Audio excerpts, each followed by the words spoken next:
It rises at one end of the heavens and makes its circuit to the other. Nothing is hidden from its heat.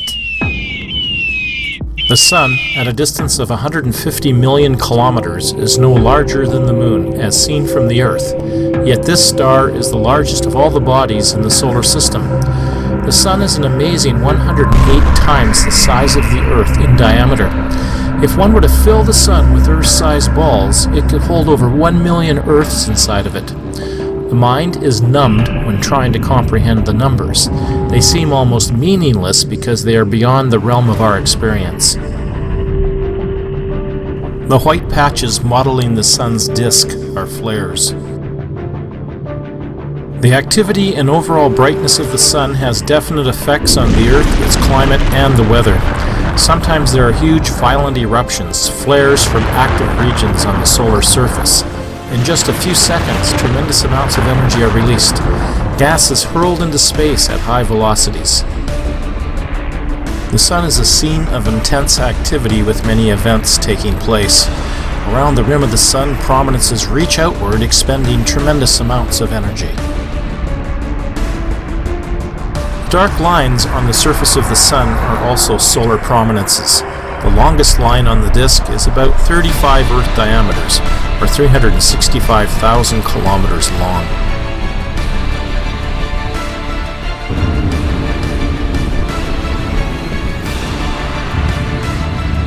Here we see a complex chain of sunspots and the intricate granulated shapes surrounding them.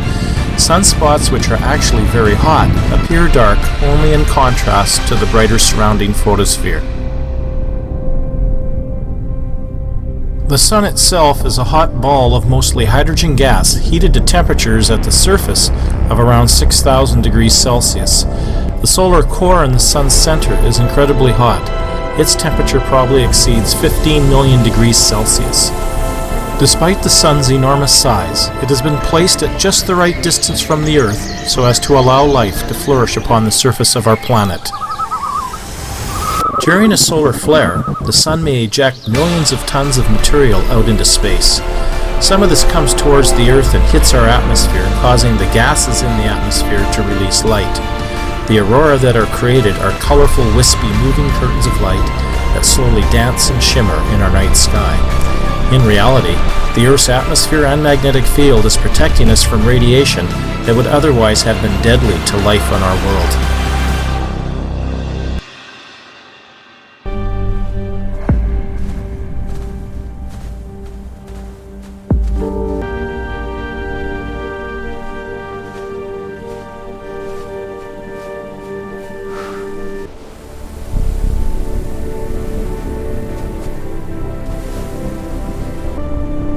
Hundreds of flares, some giant and others tiny, occur each year. When flares hit the Earth's magnetic field and atmosphere, the effects that result include the aurora, blackouts in radio communications, surges in power lines, and radiation danger to passengers in high-flying aircraft.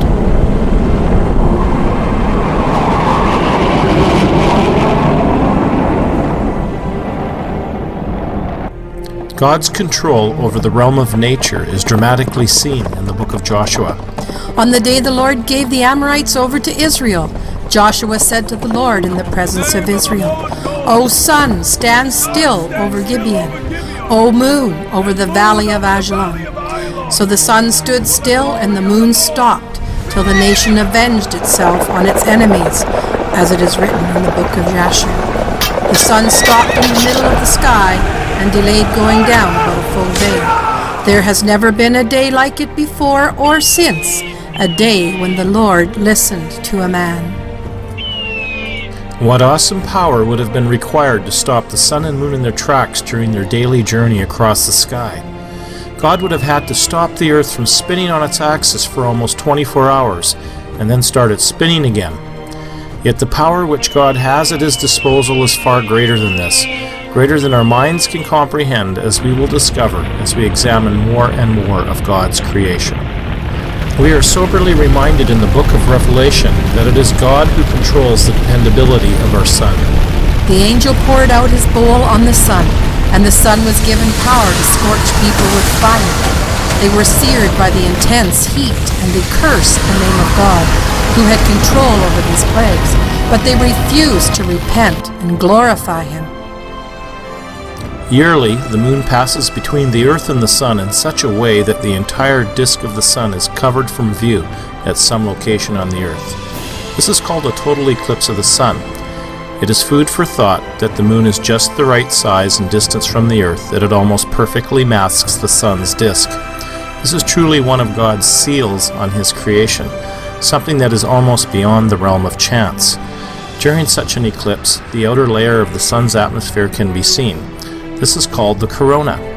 Usually, the duration of such an eclipse is only a few minutes, although the longest may last as long as 7.5 minutes. The Bible predicts that in the last days, I will show wonders in the heavens and on the earth, blood and fire and billows of smoke. The sun will be turned to darkness and the moon to blood before the coming of the great and dreadful day of the Lord. For those who do not know Jesus, this time in Earth's history will be a time of great fear and distress, as the Bible records. There will be signs in the sun, moon, and stars.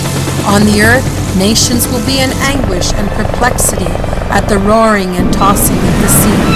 Men will faint from terror, apprehensive of what is coming on the world, for the heavenly bodies will be shaken. At that time they will see the Son of Man coming in a cloud with power and great glory.